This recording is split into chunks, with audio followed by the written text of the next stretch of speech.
జడభరతుని వృత్తాంతం ఒకసారి మనం తెలుసుకుందాం. ఆ జడభరతుడు అన్నవాడు చాలా కాలం రాజ్యాన్ని చక్కగా పరిపాలించాడు.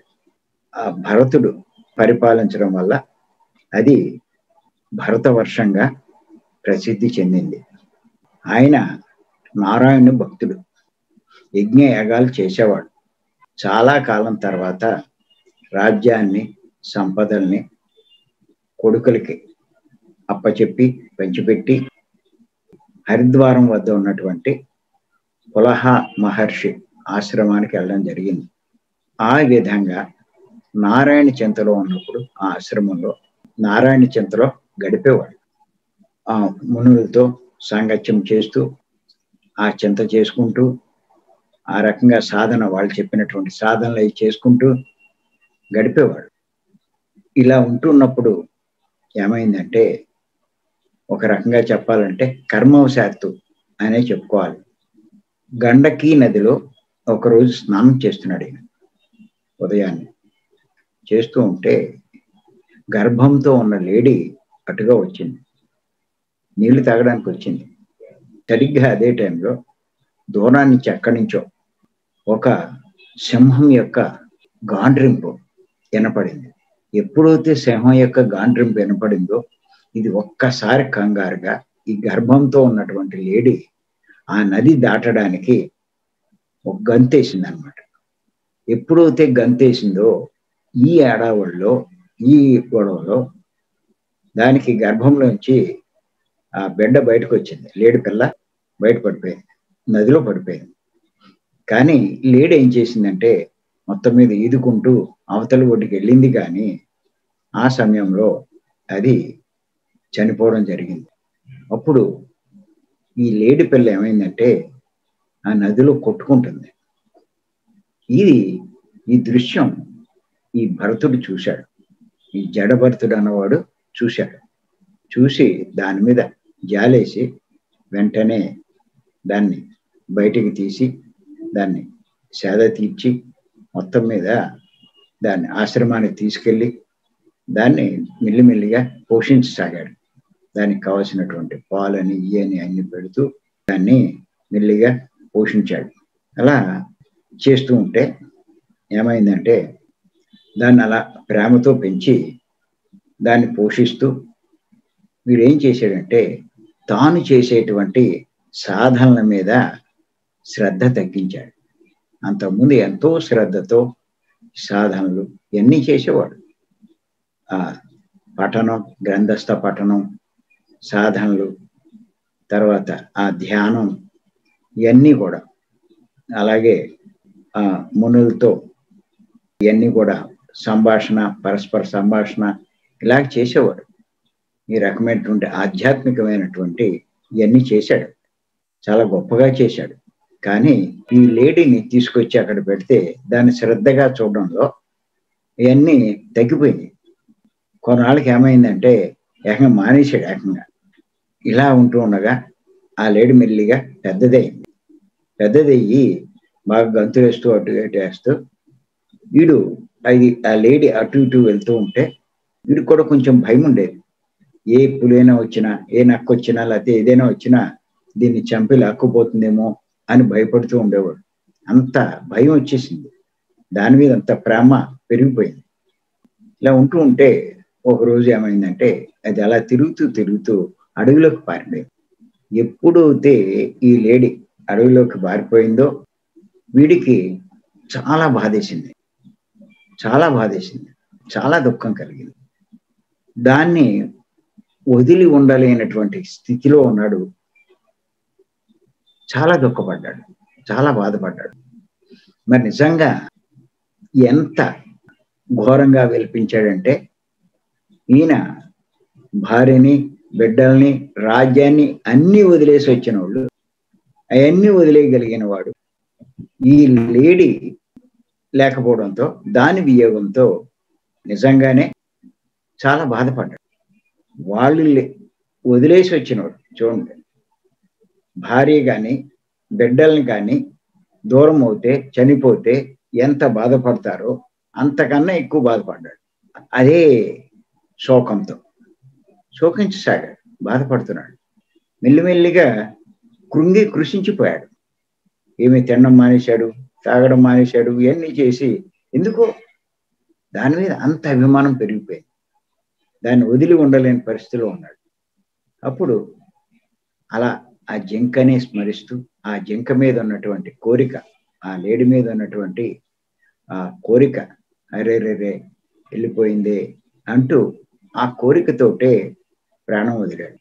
అంటే మరణించే సమయంలో ఆ లేడీ దూరం అయిపోయిందేనే, ఏదైనా మనకి అది మళ్ళా తిరిగి రావాలనేటువంటి కోరిక, ఆ లేడి మీద ఉండే దృష్టి అన్నీ దాంతో ప్రాణం వదిలాడు. అంచేత ఏమైందంటే ఈ కారణం చేత, ఇప్పుడు ఇందాక భగవద్గీతలో చెప్పుకున్నాం కదా, మరణించేటప్పుడు ఏ భావంలో ఉంటే, ఏ కోరికతో ఉంటే అటువంటి జన్మ కోసం మళ్ళా రావాల్సి వస్తుంది, జన్మ తీసుకోవాల్సి వస్తుంది. సహజంగా ఇతను ఏంటంటే ముక్తి పొందాడు, ఆ స్థాయిలో సాధనలు చేశాడు. న్యాయంగా ఆయనకి ఇంకా జన్మ కూడా అవసరం లేని అంత సాధన చేశాడు, అంత జ్ఞానం సంపాదించాడు. కానీ ఆ లేడి మీద ఉండేటువంటి కోరికతో మళ్ళా లేడిగా జన్మ తీసుకున్నాడు. అదే దృష్టిలో ఉండడం వల్ల అదే జన్మ తీసుకున్నాడు. కానీ ఈయనకి ఏమైందంటే ఆ పూర్వజన్మలో లేడిగా జన్మించిన పూర్వజన్మలో ఉన్నటువంటి ఆ చేసిన సాధనా ఫలితం వల్ల గత జన్మ స్మృతులు కలిగాయి. ఆ గత జన్మ స్మృతులు కలగడం వల్ల తెలుసుకున్నాడు, ఇంత సాధన చేసి ముక్తి పొందవలసిన నేను ఈ లేడి మీద ఉన్న భ్రాంతితో, ఆ కోరికతో నేను మళ్ళా లేడిగా జన్మించవలసి వచ్చింది అని చెప్పి ఆయన తెలుసుకుని ఇంకెక్కడ నుంచి తాను ఇంకేమీ కొత్త కర్మలు చేయకూడదు, తాను ఇంతకన్నా తప్పులు పొరపాటు చేయకూడదు అని నిశ్చయించుకొని అలాగే ఆ ఆశ్రమానికి వెళ్ళి ఆ గడ్డి పచ్చాకులు ఏయో తింటూ ఇంకేమీ దేని మీద దృష్టి లేకుండా అక్కడే గడిపాడు. మెల్లిమెల్లిగా లేడి పెద్దదై చివరికి ఏమైందంటే అక్కడే ఉంటూ చివరికి ఆ నదిలో స్నానం చేస్తూ శరీరాన్ని వదిలిపెట్టాడు.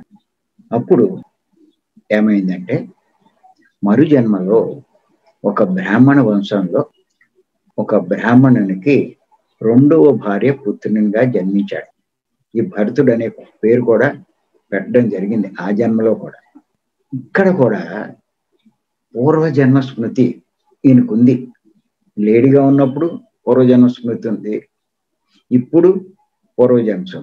అంతకుముందు భరతుడిగా చేసిన సాధనలు అవి గుర్తున్నాయి, ఈ లేడిగా జీవించింది ఇదంతా కూడా గుర్తుంది.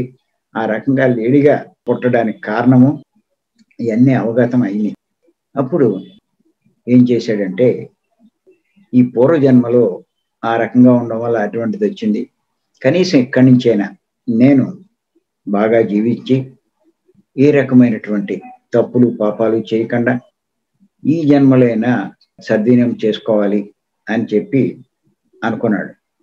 అనుకుని ఎలాంటి కర్మలు చేసేవాడు కాదు, ఏ పనులు చేసేవాడు కాదు, ఏది చేస్తే మళ్ళా కర్మ అంటుకుంటుందో అని.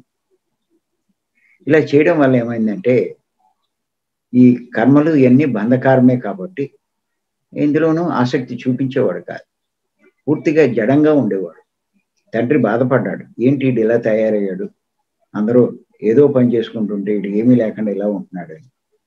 కానీ ఈయన జ్ఞానం పొందినవాడే, గత స్మృతులు ఉన్నాయి, అన్నీ ఉన్నాయి, ఇంకా ఇదే ఆఖరి జన్మ చేసుకోవాలనేటువంటి తపనతో అది. అంచేత ఏ పని చేసినా కర్తృత్వ భావం లేకుండా చేసేవాడు. అంటే నేను చేస్తున్నాను అన్న భావం లేకుండా చేసేవాడు. అలా దేన్ని పట్టించుకునేవాడు కాదు. తండ్రి ఆందోళన పడ్డాడు, ఈడేంటి ఇలా సోమరుగా తయారయ్యాడు. అలా ఈడి మీద బెంగతో తండ్రి కూడా మరణించాడు, తల్లేమో సహగమనం చేసింది. అప్పుడు భరతుడు ఏం చేసేవాడంటే చూసినా చూడగలిగిన చూడనట్టు ఉండేవాడు, వినగలిగిన విన్నట్టు మాట్లాడేవాడు, మాట్లాడగలిగిన మోగవాళ్ళలో ఉండేవాడు. అంచేత అలా జడంగా ఉండేవాడు. అన్ని చేయగలడు, కానీ ఏమీ చేసేవాడు కాదు. అంచేత అలా జడంగా ఉండడం వల్ల ఆయన్ని జడభరతుడు అని చెప్పి మరి పిలవడం జరిగింది అందరూ. వీడిని జడభరతుడు జడభరతుడు అంటూ. అలాగా సవతి తల్లి పిల్లలు వాళ్ళు వీటితోటి నానా రకాల పనులన్నీ చేయించేవారు. వీడేమీ కాదనేవాడు కాదు. ఎవడే పని చెప్తే ఆ పని చేసేవాడు. ఎంత నీచమైన పని చెప్పినా చేసేవాడు. ఏది పెడితే అదే తినేవాడు. వీడికి ఇంక దేని మీద దృష్టి లేదు. ఏ కర్మ చేయాలన్నటువంటి ఏమీ లేదు. అలాగా మరి సరైన బట్టలు ఇచ్చేవారు కాదు. అలా ఏది ఉన్నా అలా భరాయిస్తూ ఉండేవాడు. కానీ అతని శరీరం చాలా బలిష్టంగా ఉండేది. చాలా బ్రహ్మ తేజస్తో మెరిసిపోతూ ఉండేది. కానీ అంతా పాపం పిచ్చివాడు అని అనుకుంటూ ఉండేవారు, నవ్వుకుంటూ ఉండేవారు. ఇలా ఉంటూ ఇతను ఓ పొలంలో కాపరిగా ఉండేవాడు. కాపరిగా ఉంటుంటే ఆ కోయి వాళ్ళు ఎవరు వీడిని ఒక కాళికాదేవికి బలి ఇవ్వడం కోసం, చాలా బలిష్టంగా ఉన్నాడు, వీడిని బలిస్తే మంచిదని వీడిని తీసుకుని వెళ్ళి బలి ఇవ్వడానికి సిద్ధపడ్డారు. ఇంతటి దాని మీద తలపెట్టి చంపుదామనుకునే లోపల ఈ తేజస్సు ఇది వీడికి ఉన్న శక్తి దీంతో ఆ కాళికాదేవి ఉగ్ర రూపం ధరించి వాళ్ళందరినీ మరి పారిపోయేటట్టు చేసింది. అలాగా అంతా పారిపోయారు ఆవిడ ఆగ్రహాన్ని. అప్పుడు ఈయన ఏం చేశాడంటే మళ్ళా వచ్చాడు, ఇంటికి వచ్చాడు, అలాగే ఉన్నాడు. కొన్నాళ్ళు గడిచిన తర్వాత ఏమైందంటే ఒక రాజుగారు పల్లకీలో వెళ్తున్నాడు. వెళ్తూ ఉంటే ఆ పల్లకి మోసేవాళ్ళలో ఒకటికి చాలా బలహీనంగా ఉండడం వల్ల సరిగ్గా మోయలేకపోతే వాళ్ళు ఏం చేశారంటే, మరి ఆ రాజుగారు కదా ఎవరు చెప్పినా చేయాలి కాబట్టి ఆ దారి పక్కనే వీడు ఉంటే కొంచెం బలంగా ఉంటే వీడు బాగా మోయగలడని చెప్పి వీడిని పిలిచి పల్లకి మోయమన్నారు. ఈయన ఎవరిని కాదనేవాడు కాదు. అంచేత ఏం చేశాడు అంటే మోయడం మొదలెట్టాడు. వీడు కొంచెం ఎత్తుగాను బలిష్టంగా ఉండడం వల్ల పల్లకి ఎత్తు పల్లాలు వచ్చి చాలా ఒడిదుడుగ్గా నడవడం మొదలెడితే రాజు కోపం వచ్చింది. ఏంటి ఇలా కావాలని చేస్తున్నాడా అని చెప్పి దిగి వీడిని వార్నింగ్ ఇచ్చాడు. ఏంటి అనుకుంటున్నాను నువ్వు, నేను తలుచుకుంటే నిన్ను శిక్షించగలను అని చెప్పి చెప్పాడు. అప్పుడు భరతుడు జ్ఞాని ఇలా రాజు మాట్లాడడంతో ఆయనకి జ్ఞానబోధ చేశాడు. ఏమనుకుంటున్నావు, నువ్వు నన్నే శిక్షించగలవు, ఇది తెలుసు కదా.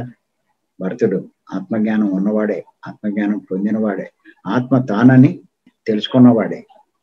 ఇంచేత నువ్వు నీ దేహం ఒకటే, నా దేహం ఒకటే, అది ప్రకృతిలోదే, ఇది ప్రకృతిలోదే, నేను ఆత్మను, నన్ను నువ్వు ఎక్కడ శిక్షించగలవు అని చెప్పి కొంత జ్ఞానోపదేశం చేస్తే ఆ రాజు అసలు వెళ్ళేదే పల్లకిలో జ్ఞానం కోసం. ఆయన ఏ జ్ఞానం కోసం వెళ్తున్నాడో ఆ జ్ఞానం ఈయన దగ్గరే దొరికింది. అప్పుడు కాళ్ళ మీద పడి క్షమించమని ఆయన ఇంకా కొన్ని విషయాలు తెలుసుకుని ఆయన నిష్క్రమించడం జరిగింది. తర్వాత వీడు జడభరతుడు మెల్లిగా తన ప్రదేశానికి వెళ్ళి మెల్లిగా ఆ జన్మతో ఆ మోక్షాన్ని పొందడం జరిగింది. అంటే ఇక్కడ ఇది ఎంత ఎందుకు ఊరికే ఆ స్టోరీ సందర్భం వచ్చింది కాబట్టి ఊరికే జడభరతుడి స్టోరీ మనం చెప్పుకోవాలని చెప్పుకున్నాం. దీంట్లో ఉన్నది ఏంటంటే వాడు ఆ మరణ సమయంలో ఆ కోరికతో మరణించాడు కాబట్టి అదే రకమైన జన్మ పొందాడు అన్నదే మనం తెలుసుకోవాలి. భగవద్గీతలో ఉన్నటువంటి శ్లోకాన్ని మనం విశ్లేషించుకుంటూ అందులో కూడా అదే చెప్పబడింది. మరణ సమయంలో ఏ భావంతో ఉంటే అంచేత మనం ఏంటంటే ఎప్పుడూ ఆఖరిలో చూసుకుందాం అనేటి కాకుండా ముందు నుంచి కోరికలతోటి వీటితోటి ఉంటే, ఈ భ్రాంతితో ఈ వ్యామోహంలో ఉంటే చివరికి అలాంటి జన్మే మనం పొందాలి. అంచేత ఏంటంటే ఆ జన్మ కూడా చేసిన కర్మలను బట్టే ఉంటుందన్నది మరి తెలుసుకోవాలి. అంచేత మనం ఇటువంటి కోరికలు మనం జాగ్రత్తగా ఉండాలి. ఎటువంటి కోరికలు ఉండాలో తెలుసుకుని ఆ కోరికలు పొందే ప్రయత్నం చేయాలి.